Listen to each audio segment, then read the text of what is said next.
Ever feel like you're trying to decode a secret message when you listen to fast English?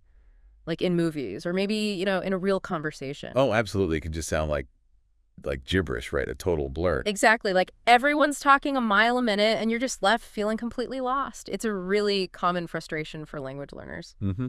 It really is.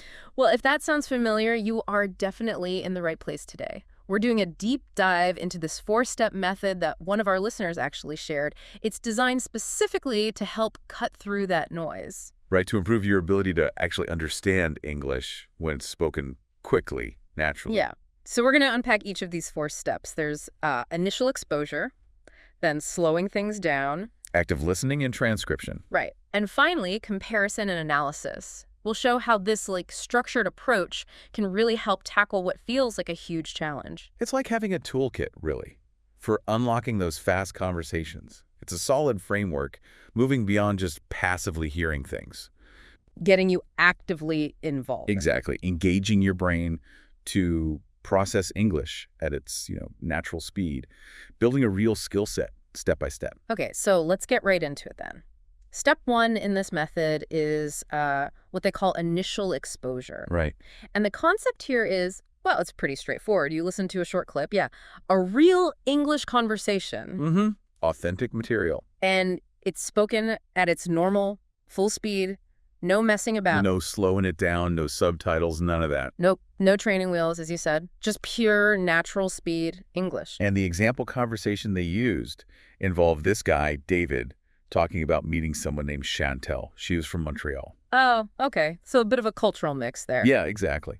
Which kind of highlights right away how communication can happen even with, language differences.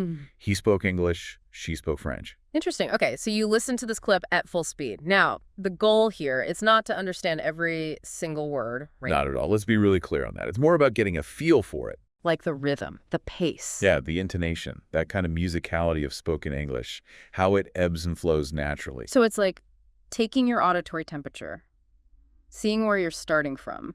That's a great way to put it. Assessing the starting point before you start applying the strategies. This initial immersion, even if you don't understand everything, it starts getting your ears used to the soundscape. Recognizing the overall melody before you zoom in on the words. Exactly. And it's really crucial not to get discouraged at this point if it feels like everyone's just mumbling super fast. Which it probably will at first. Right. That feeling of being overwhelmed. Yeah. Totally normal. The understanding builds up later in the other steps. Okay, good to know. So you've taken that first step, experienced the full speed. Step 2 then is where you deliberately change pace. You slow down. Okay, yeah. Now we're moving towards actually understanding the content better. So in this phase, you listen to that exact same conversation again. The same clip. The very same one. And this is a really key difference. It's not just the original audio played slower. Okay, so you're not just hitting the 0.75x button. No. It's actually a re-recorded version. The speakers have consciously spoken more slowly, more clearly, articulating things better. That's a really important distinction. So your brain gets more processing time, but without that, weird distortion you sometimes get when you just slow down playback. Exactly. That extra time helps you pick out the individual sounds and words that might have just blurred together at full speed. Right. Gives your brain that extra fraction of a second to decode things. It's kind of like when you finally figure out the lyrics to a song you've loved for years but always misheard. Oh, yeah. That aha moment. Exactly. Suddenly just clicks into place. And I bet there's a real confidence boost here, too. Oh, definitely. Listeners often find they actually understood way more at this slower speed than they thought they would after that first listen. Yeah, it shows you what you can do. Builds confidence for the next steps. Absolutely. It lays that solid auditory foundation. So, okay, we've had the initial blast of natural speed, then the slower, clearer version. What's next? All right, now we get to step 3. This is where we really get our hands dirty, so to speak. Active listening and transcription. The pens and paper stage. Yeah. Or, keyboards. That's the one. So for this step, you go back to the original clip, the fast one. Okay. But this time, your job is to try and write down every single word you hear. Or, as many as you can catch. Now, we should probably acknowledge up front, this can feel pretty tough. Oh, for sure. It demands serious focus, a really sharp ear. But that challenge, that difficulty, is actually what makes it so effective. Totally. Trying to transcribe forces you to pay super close attention to every little sound, every nuance. It's a really active way to listen, hones those auditory skills. Yeah, to train your ear to pick up on those subtle sound differences you might otherwise miss. And interestingly, doing this, it actually helps your speaking too. How? Well, as you're trying to capture each word, you're automatically thinking about how it's pronounced, the rhythm, the word order. Ah, I see. So it's like active practice, even though you're not actually saying the words yourself. Exactly. Plus, when you compare your transcription later to the real one, which is step 4, you get this amazing personalized feedback. Right. You see exactly where you went wrong. Yeah, where you misheard something or maybe missed some vocabulary. Right. It gives you really targeted insights for improving both your listening and your pronunciation, like direct auditory feedback. That makes a lot of sense. Concrete data on where you need to focus. All right, so we've done the natural speed, the slowed down version, then the intense transcription. What's the grand finale? Step 4, comparison and analysis. This is where you take what you wrote down in your transcription, or even just what you think you understood from the earlier steps, and you compare it directly against the actual official written transcript of the conversation. Okay, the moment of truth. Yeah. Where you finally get to see the answers. Exactly. And this comparison stage, this is often where those big aha moments happen. Right, you see precisely what you got right and exactly where things went off track. Yeah, you can pinpoint the exact words or phrases you missed or maybe misheard. And more importantly, you can start thinking about why you missed them. Like, was it vocabulary I didn't know, or was it a sound I'm not used to hearing? Precisely. Understanding those reasons helps you focus your future learning much more effectively. Makes sense. And, listeners are often really surprised at this stage by how much they actually did understand, even if it didn't feel like it earlier. That's encouraging. It shows you're making progress, even if it feels slow. Right. It reinforces that you are getting better. Yeah. So this whole 4-step thing, it's fundamentally about actively training your ear and your brain. Yeah, training them to handle English spoken at its natural speed. It's moving beyond just hearing the language to actually engaging with it actively. And this structured approach, it's helpful for learners at pretty much any level. Even advanced learners could probably benefit from this kind of focused practice, right? Sharpening those skills. Absolutely. Now, something else the material we looked at really emphasizes is the role of vocabulary. Ah, yeah. Crucial point. You can have great listening skills, but if you don't know the words. Exactly. Comprehension hits a wall. So to kind of illustrate this, the source material picks out 3 specific phrases from that David and Chantel conversation. Right. The first one is to not matter. It's pretty common, but in fast speech, it can get sort of squished together phonetically. Yeah, you might hear it almost like one word, like to not matter. The T in not kind of blends into the M. And in that conversation, David said it didn't matter that he didn't speak French and she didn't speak English. Okay, so in that context, to not matter means what? It wasn't important, didn't stop them. Exactly. It wasn't important. It wasn't an obstacle to them communicating. Got it. The material also gave another example, right? Like, it doesn't matter if you make mistakes, just keep practicing. Yeah, same idea. Something is inconsequential. Okay, what was the next phase? The second one was a phrasal verb, to come down. Ah, phrasal verbs. Always good to focus on those. Yeah. So in the chat, it mentioned Chantel and her friend had come down from Montreal to Florida. Right, so come down here. Come and down together create a specific meaning. And in this geographical sense, to come down means traveling south, right? Spot on, Hey. because Montreal is way up north compared to Florida. Makes sense. And the other example they gave was, my cousins are coming down from New York for the holidays, implying the speaker is south of New York. Exactly. It emphasizes that direction. Okay, And the final vocabulary highlight. that was another phrasal verb, to end up. Ah, yes. Very useful one. And to end up generally means you arrive at some situation or result, often one you didn't really plan for, maybe unexpected. Yeah, there's often a sense of surprise or lack of planning involved. Like in the conversation, David said Chantel ended up living with him for 7 months. Which probably wasn't the plan when they first met on the beach. Unlikely. And the other example they used was, we got lost, but we ended up finding a cute little cafe. Again, that unexpected twist. Right, so these vocabulary examples really show that understanding spoken English isn't just about single words. It's about grasping these common phrases, these phrasal verbs, and how they work in context. Absolutely crucial. So just to quickly recap the main points here. Yeah.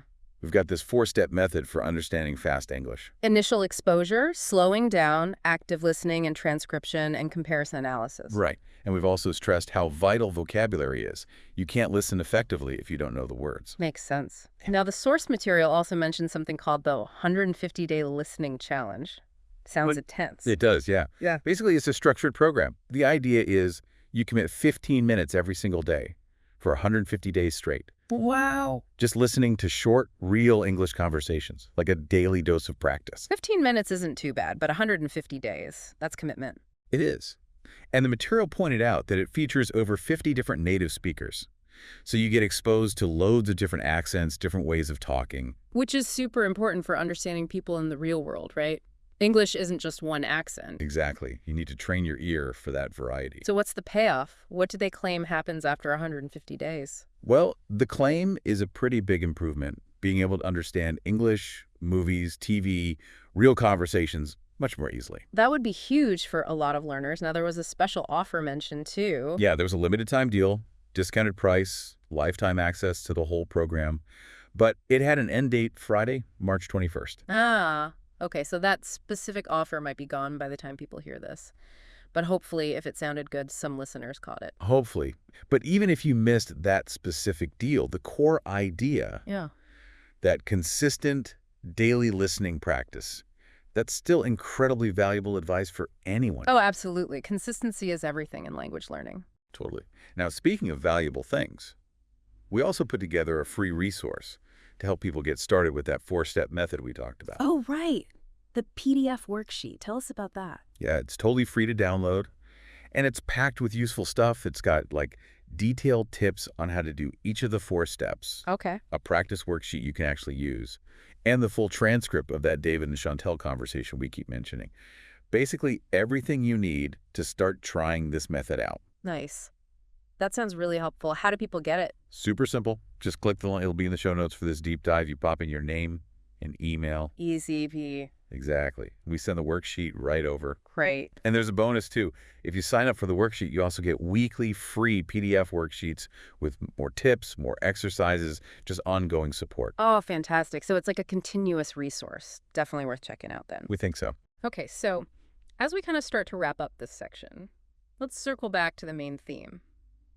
Understanding fast English. It's tough, yeah, but it's doable. Absolutely. It's achievable.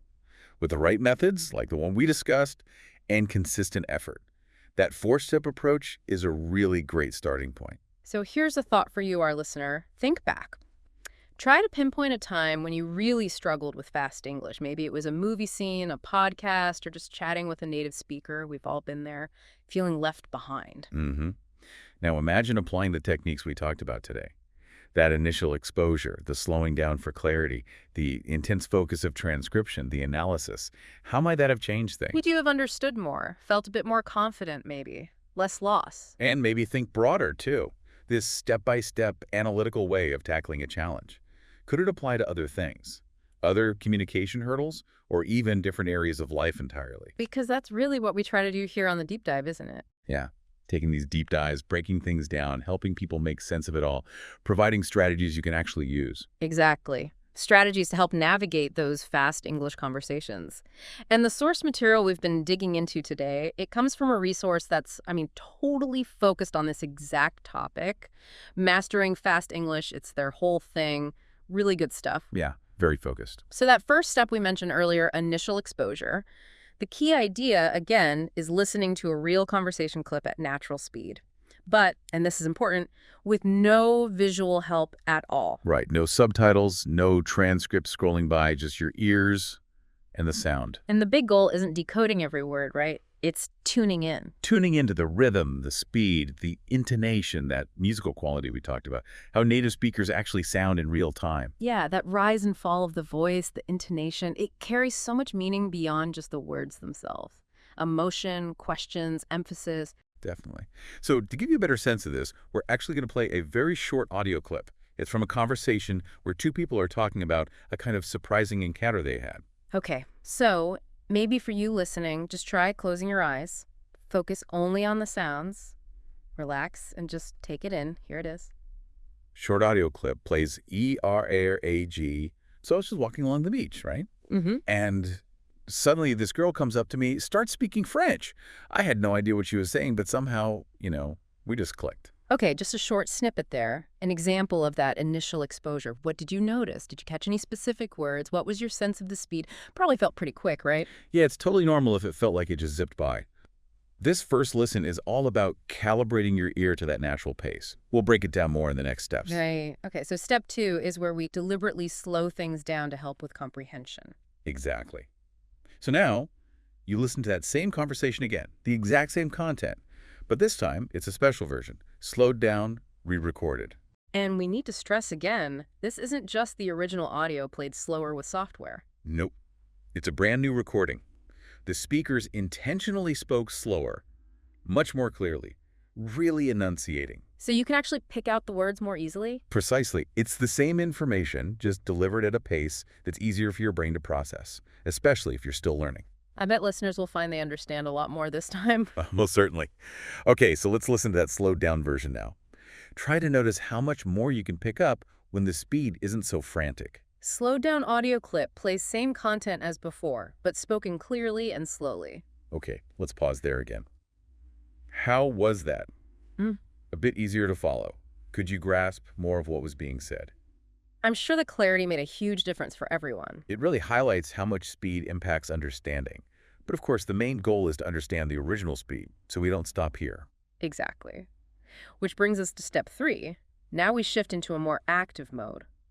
Active listening. Engaging your brain fully. That's it. So you listen to the original fast clip one more time, but this time you try to write down as much as you possibly can. Transcribe it. This is such a great exercise. It forces you to concentrate intensely, and it helps you see what words you do know, while also showing you exactly where the tricky spots are. Totally. Okay, so grab a pen, open a notes app. We'll play that fast clip again. Don't worry about getting every single word. Just do your best. Normally you could pause and rewind, but for now let's try to keep up. Here it is again.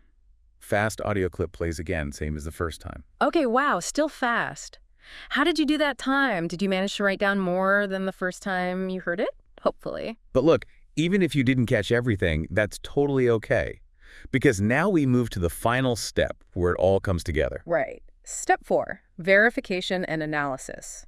So now we're going to show you the actual transcript of that little conversation. And while you read it, we'll play the fast audio clip one last time. You can follow along, check your own transcription, see all the words. This is where you really pinpoint what you got right, what you might have misheard, and maybe spot some new vocabulary or phrases you didn't recognize before. Okay, so here's the transcript on screen for those watching, or just listen closely. We'll play the audio again. Mm-hmm.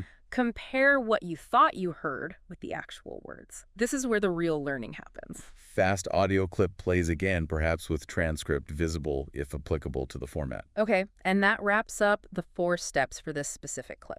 You've now really engaged with this short conversation from multiple angles. Yeah, you should have a much clearer understanding now. Just to quickly check that, where was Chantel from again? She was from Montreal. Okay, question 2. Where did David and Chantel first meet? They met on the beach. All right, question 3. Did they speak the same language? No, they didn't. He spoke English, she spoke French. Which is pretty amazing. They still connected, really. It really is. Shows communication is more than just words. Okay, final question. How long did Chantel end up living with David? It was 7 months. Quite the unexpected outcome from a chance meeting on the beach with a language barrier. Life's funny. It certainly is. Okay, so now that we've got the story, let's quickly revisit those specific phrases from their chat that are good for learners. Good idea.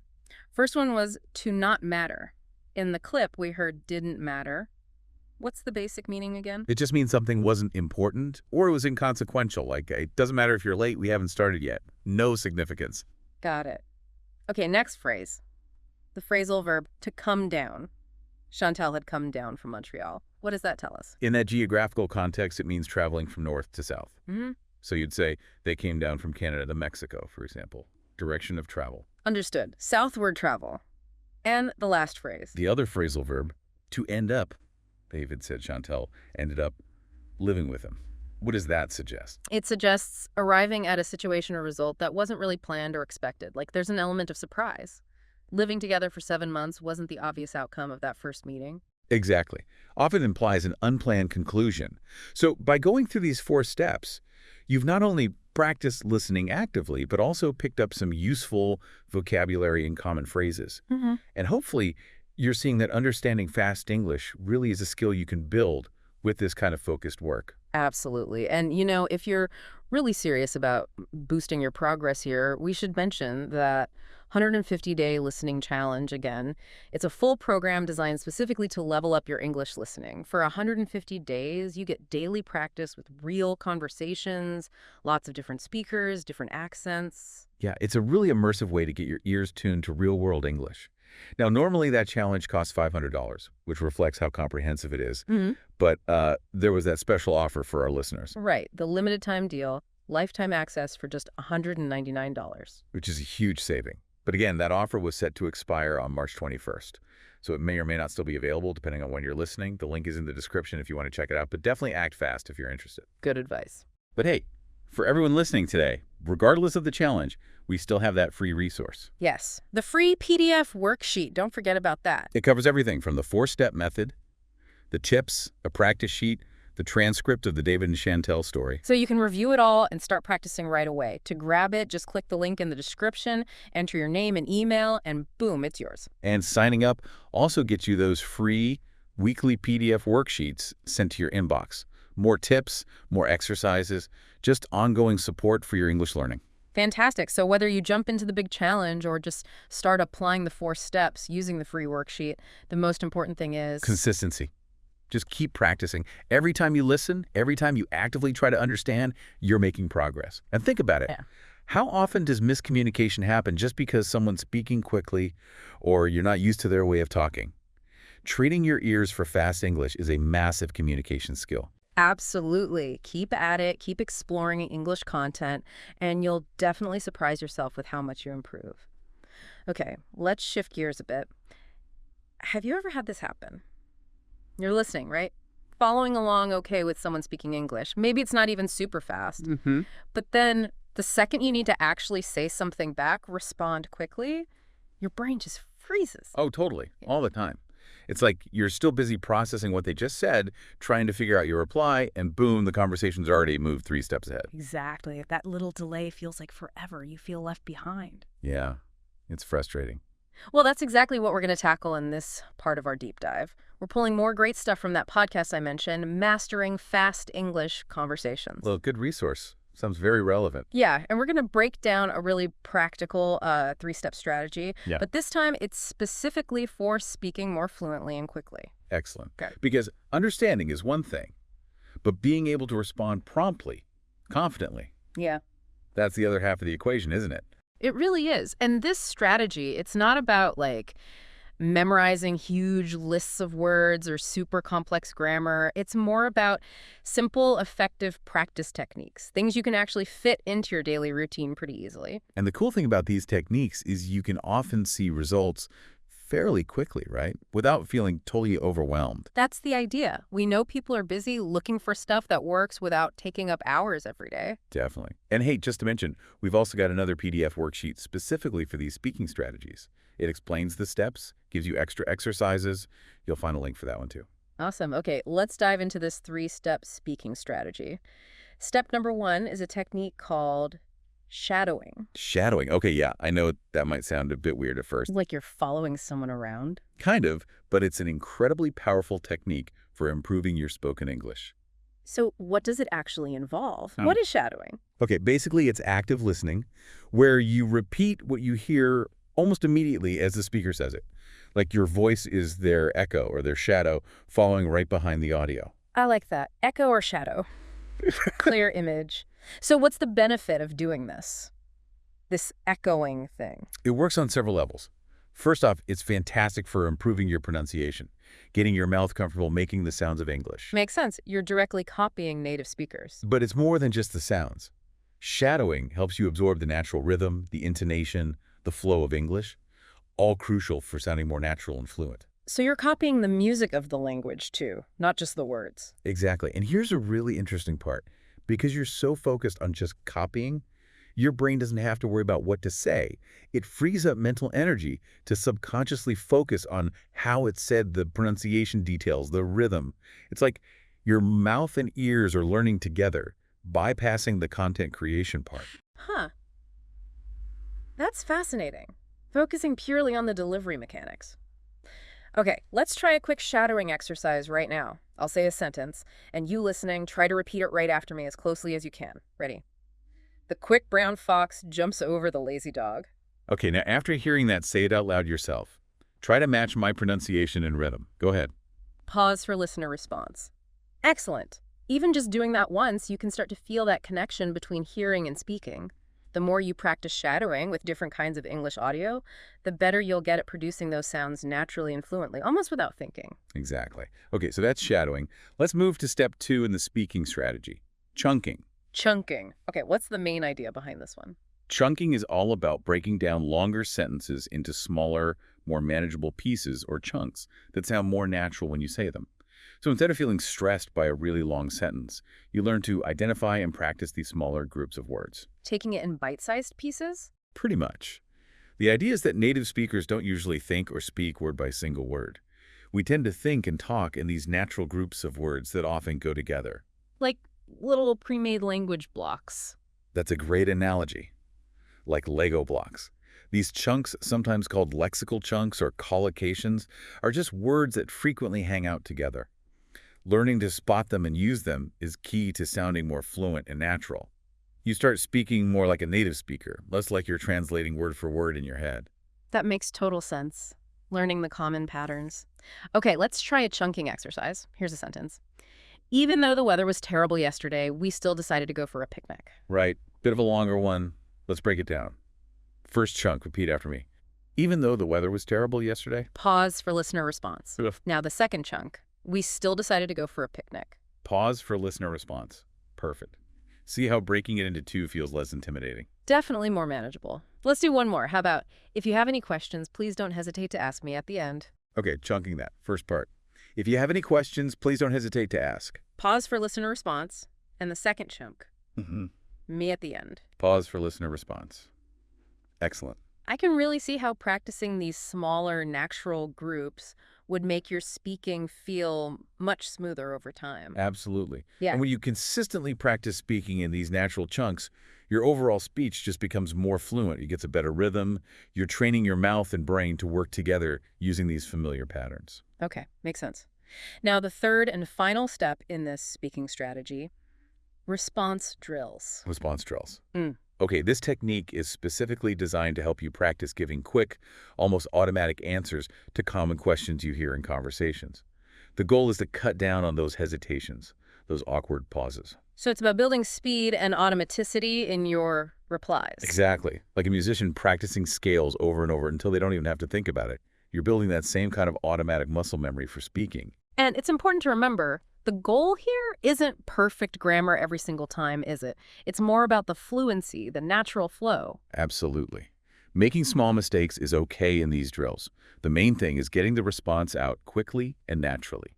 Fluency first, perfect grammar maybe second, especially in these practice drills. Good reminder. Okay, let's try a couple of response drills with common questions. First one, imagine someone asks you, what's your favorite kind of food?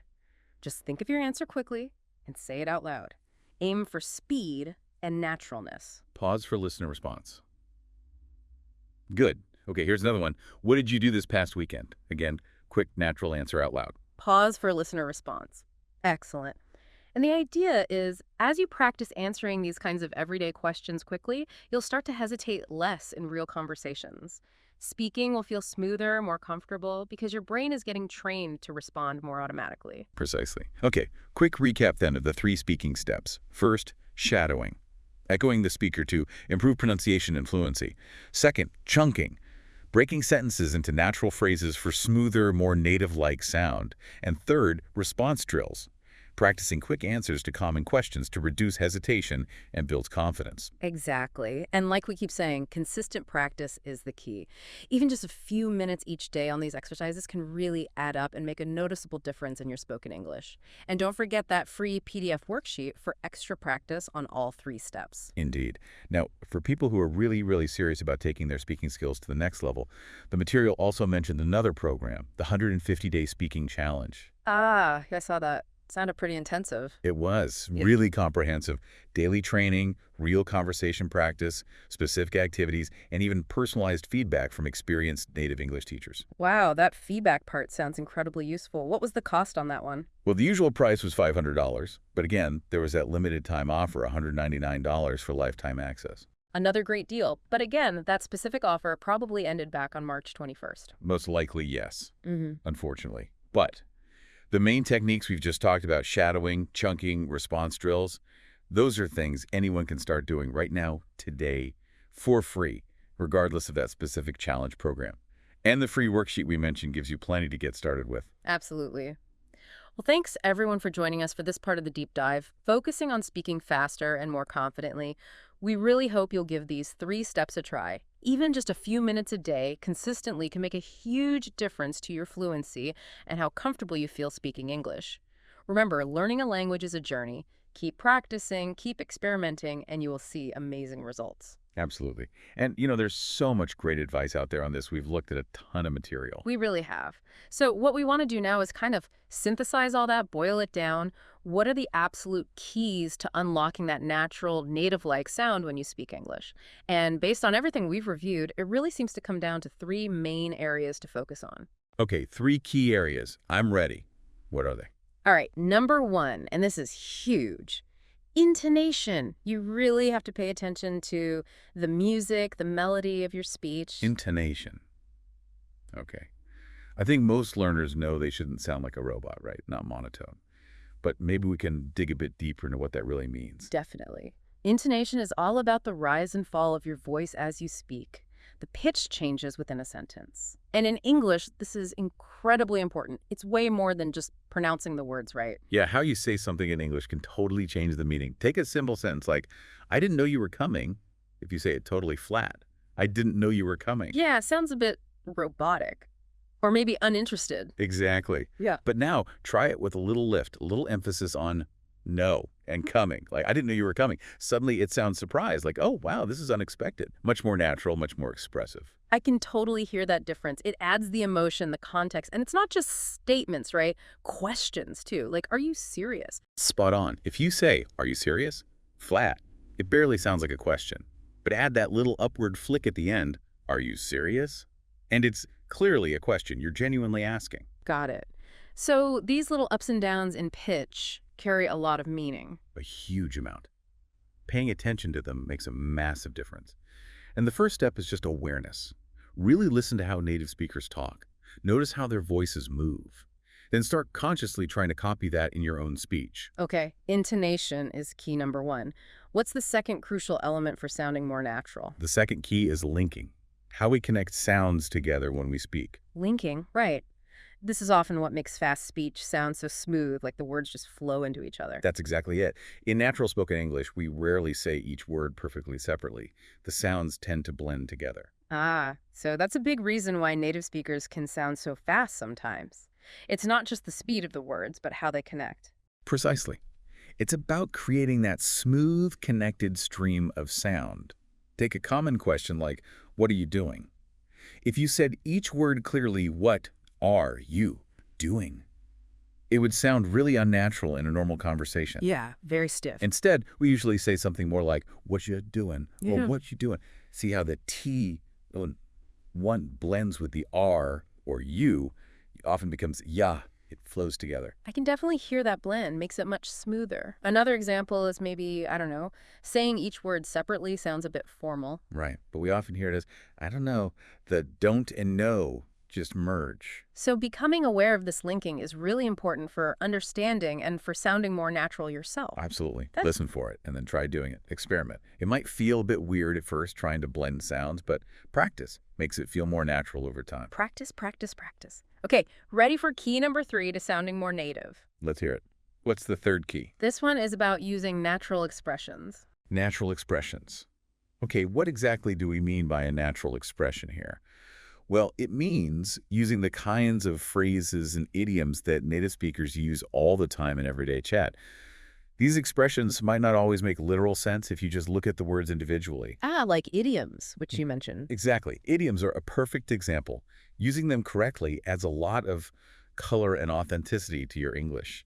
Makes you sound much more fluent and, well, natural. Can you give us a couple of examples of these common natural expressions? Sure. One that's super common and useful is "it's up to you," which just means you decide. Simple, direct. Another good one is "no worries." You hear this all the time instead of "it's okay" or "don't worry about it." It sounds really casual and friendly. Right, so it's about moving beyond just correct grammar and vocabulary and actually using these real-world phrases. That's the core of it, capturing how English is actually spoken. So how can learners get better at using these? Well, the best way is immersion. Listen as much as you can. Watch movies, TV shows, listen to podcasts, whatever you enjoy. Pay attention to the phrases people use. Definitely. Maybe keep a little notebook or use an app. Jot down phrases that sound interesting or useful. And that this is the crucial part. Try using them. Don't be afraid to make mistakes. That's how you learn. So to recap those three keys: intonation, the music; linking, connecting sounds smoothly; and natural expressions, using everyday phrases and idioms. Exactly. And these three things work together to create that natural, native-like flow when you speak. So what's the big takeaway here for listeners? Start paying attention. Notice these things in your own speech. Maybe record yourself. Are you using intonation? Are you linking sounds? Are you trying out natural expressions? And just practice consciously. Couldn't agree more. The more you practice these things, the more automatic they'll become. And you really will start sounding more like a native speaker. And, there's something really satisfying about it. It's not just about sounding good. It's about understanding and connecting with the rhythm and music of the language itself. Absolutely. Connecting on a deeper level. It's like learning to, dance with the language. Exactly. And when you can dance with it, you can express yourself more authentically, more engagingly, and you might even find you enjoy it more than you expected. Now, building on those keys, there are a few more specific things, almost like a cheat sheet you can use to sound even more natural.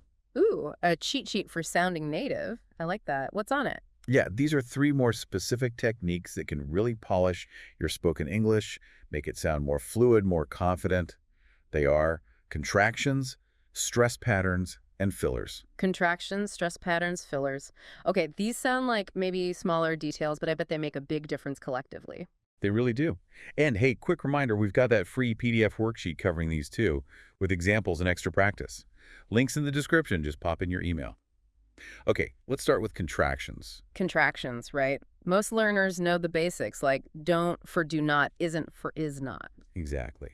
But using them consistently and using a wider range of them really helps your fluency. Let's talk about why native speakers use them so much. They're basically shortened forms of words or pairs of words. We use them constantly because they make speech flow better, sound more natural, like it's instead of it is, we, instead of we have. We often do it without even thinking. It's just how we talk. Right, it's about efficiency and that natural rhythm. Mm-hmm. So let's do a quick practice. If you were going to say, I am going to the store, grammatically fine, but sounds a bit stiff. Yeah, a bit formal for everyday chat. So what's the more natural way? You usually say, I'm going to the store, see how much smoother I'm is. Much smoother. Okay, another one. He will be there soon. How would we contract that naturally? You'd say, he'll be there soon. Okay, listen and try saying it. He'll be there soon. Perfect. Got it. Okay, moving on to technique number 2 on the cheat sheet. Stress patterns. Ah, stress patterns. This is about which words you emphasize in a sentence and how that changes the meaning, right? Exactly. It's about emphasizing certain words to highlight what's important and make sure your intended meaning comes across clearly. It's not just pronouncing words correctly, but stressing the right words. Let's use that classic example. I didn't say she took my pen. Listen to how the meaning shifts when we stress different words. Okay, first stressed I. I didn't say she took my pen. What does that imply? It implies someone else said it, but not me. The focus is on who didn't say it. Okay. Now stress didn't. I didn't say she took my pen. Now it's a strong denial. You're emphasizing that you absolutely did not say that. Total denial. Right. And what if we stress took? I didn't say she took my pen. Now you're implying, well, maybe she borrowed it or found it, but the specific word you didn't use was took. Wow. The same words, but the emphasis completely changes the nuance. It's powerful. It really is. And it's a vital part of sounding natural, something learners might overlook. Yeah, getting it wrong can make you sound a bit off or even lead to misunderstandings. I remember a student who always stressed the wrong syllable in comfortable instead of comfortable, small thing, but it sounded awkward. Perfect example. Mm-hmm. Subtle, but Important. Okay, let's practice. I'll say the sentence.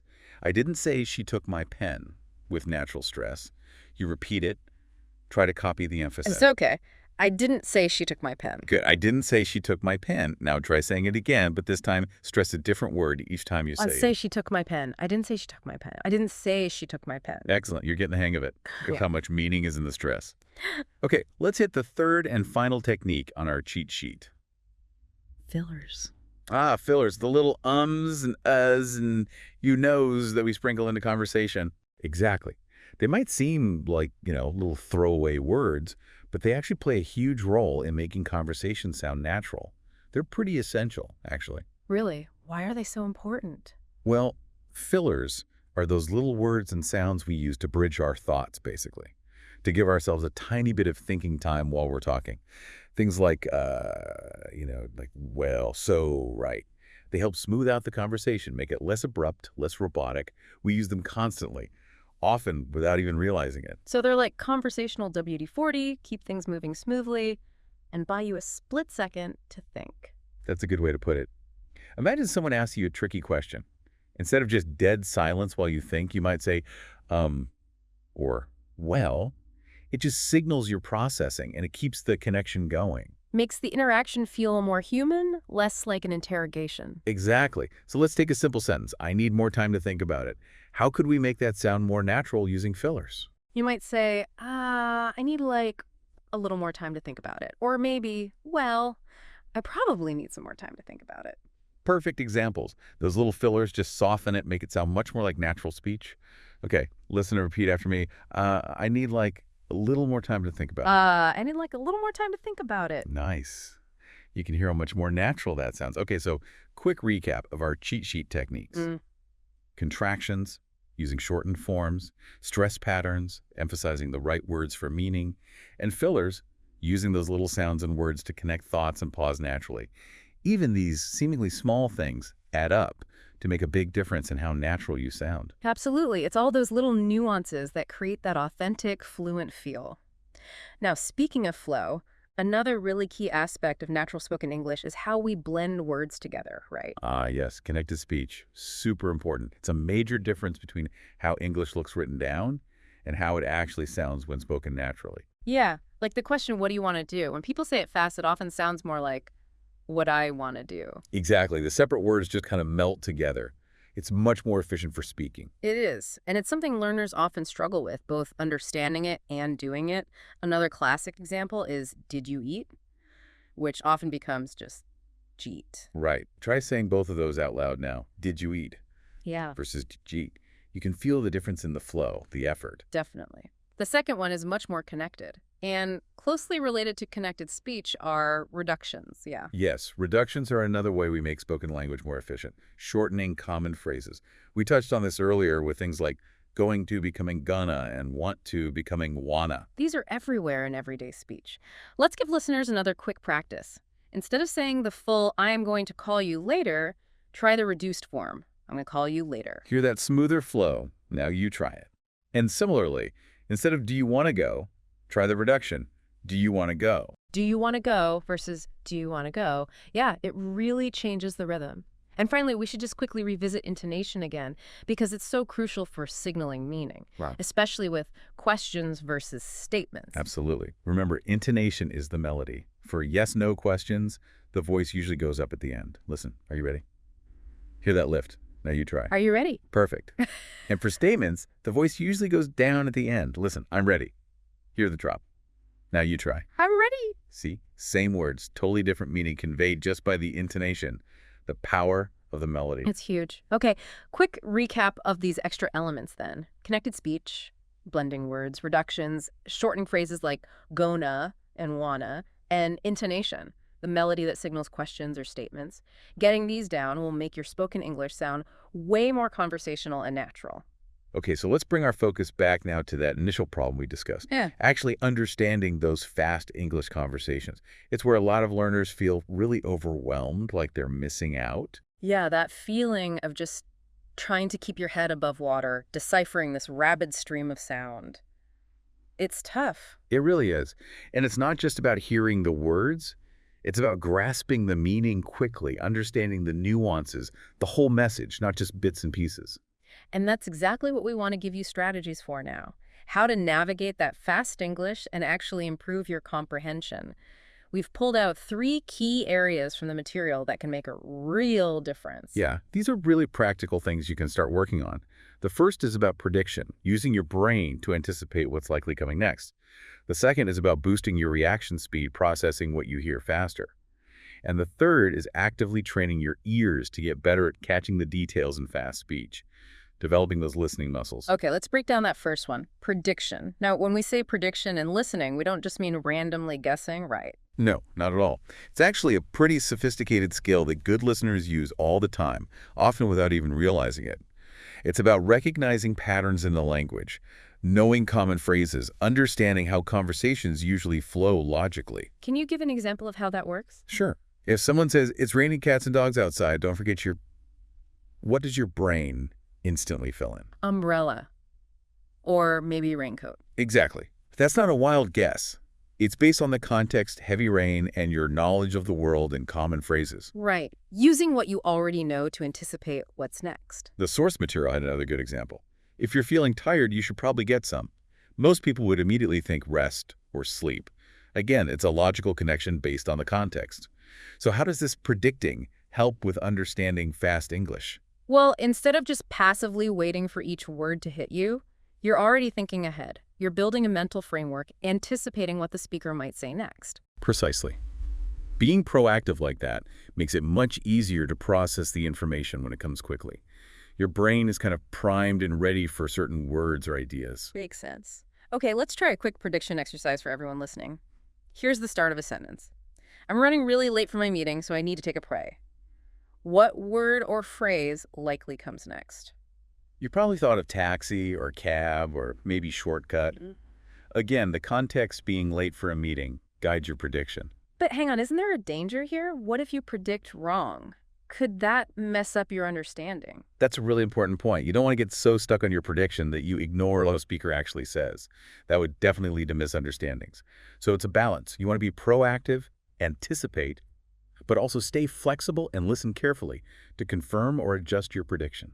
It's an ongoing cycle. Anticipate, listen, adapt. So it's not rigid guessing, it's more like flexible anticipation. Exactly.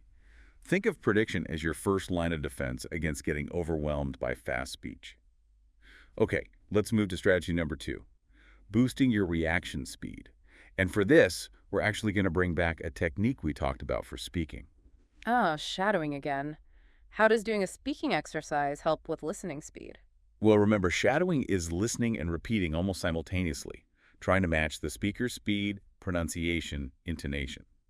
While you're producing speech, you're also forcing your brain to process the incoming speech incredibly quickly to keep up. Ah, okay. So the intensity of trying to speak along forces your listening brain to work faster too. Exactly. It's intense, but that's why it's so effective. It trains your brain and mouth to sync up at a faster pace. You're building that muscle memory for processing English sounds rapidly, closing the gap between hearing and understanding. Shrinking the lag time. Got it. Let's try a couple of quick shadowing sentences, really focusing on keeping up at the speed. First one.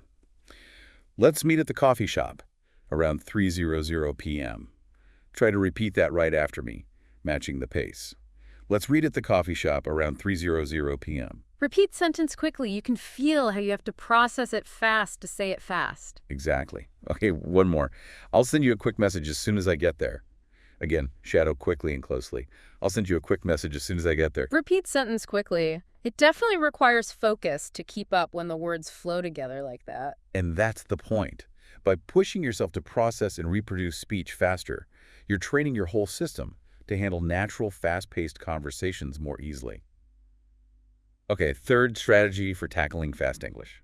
Ear training. Ear training. Sounds logical, but what does that specifically mean in this context? Well, often when you listen to fast English, especially accents you're not used to, it can feel like you're just hearing sounds, not distinct words, right? Yeah, definitely. Like the sounds haven't quite resolved into meaning yet. That's often because your ears aren't yet familiar with the specific ways sounds connect, or the rhythm and sounds of different accents.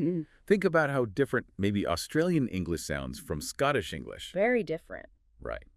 So, the solution is targeted exposure. You need to consciously expose yourself to as much variety as possible. Listen to different podcasts, watch movies with actors from different English-speaking regions, find diverse audio sources. So deliberately seeking out different sounds and accents, broadening your auditory experience. Exactly. The more variety you hear, the more attuned your ears become. It's like learning any new skill. You need immersion in the actual sounds. Initially, just aim for the gist, the main idea. Don't stress about catching every word. The details will become clearer over time as your ear adapts. So patience and consistent exposure are key. Absolutely. And the material offered a really practical tip here, especially for beginners. Try slowing down the playback speed slightly when you encounter really fast speech or a difficult accent. Use the controls on your player. Ah, the 0.75x button again. But use strategically this time. Right. It lets you hear the individual words and connections more clearly at first.